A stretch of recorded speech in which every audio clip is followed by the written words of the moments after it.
Yeah, guys, I'm live out here at West Adams Avenue, where, as you can kind of see over my shoulder behind me, the debris stretches just about as far as the eye can see at this point. There are crews by the dozens picking up debris from wood that has fallen off of Lord knows where, buildings and telephone poles that have been downed. And if I take a step just to my left, you can see this is a telephone wire that was knocked down from being suspended in the air. It's actually been knocked down about a block and a half past the camera, and that telephone pole is blocking the right side of the lane. And this kind of disruption has slowed traffic to a crawl. There are actually crews out in the middle of the street just about 20 minutes ago setting up those cone barriers and trying to get their staff out there to begin directing traffic to make sure everyone is going to get to where they need to go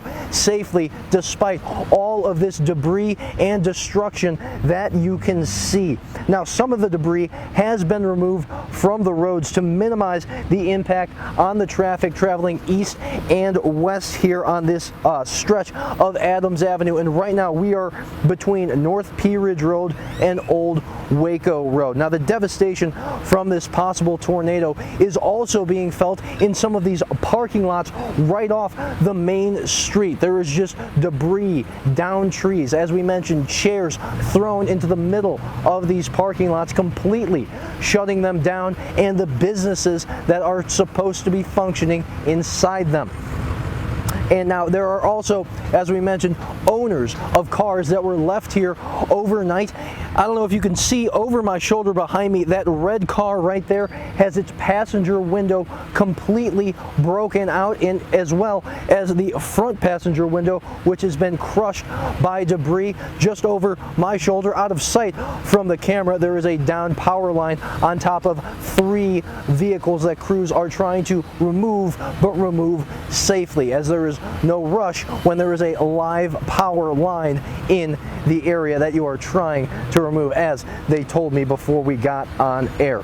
Now, in addition to the cleanup, there have also been other city workers kind of making their way across the street to where there are several businesses with roof damage as well. They're starting to put the tiles back onto the roofs that got blown off from the winds from that tornado. Obviously, it's unclear at this time what exactly caused the damage, but we can surmise that it had to do with the weather-related incident that we all have been living through. At this time, crews are still working to clear some of the roadways. None of the roads have been blocked off, at least in this area of West Adams Avenue at this time, but we are starting to see some state vehicles of state agencies that are making their way out here to help assist with our local agencies. Now, many of these businesses at this time are not open for business right now, mainly because there's really no way to get into any of these parking lots because of the debris that is just lying in the entryways at this time.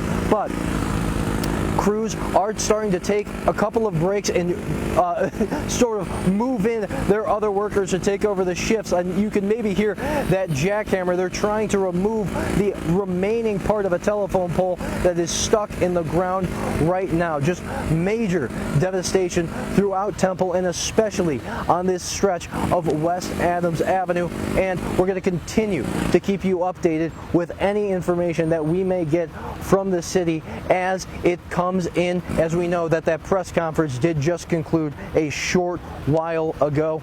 And guys, everyone just trying to make sure that the community is going to be able to rebuild and get back stronger than before following this severe weather, guys.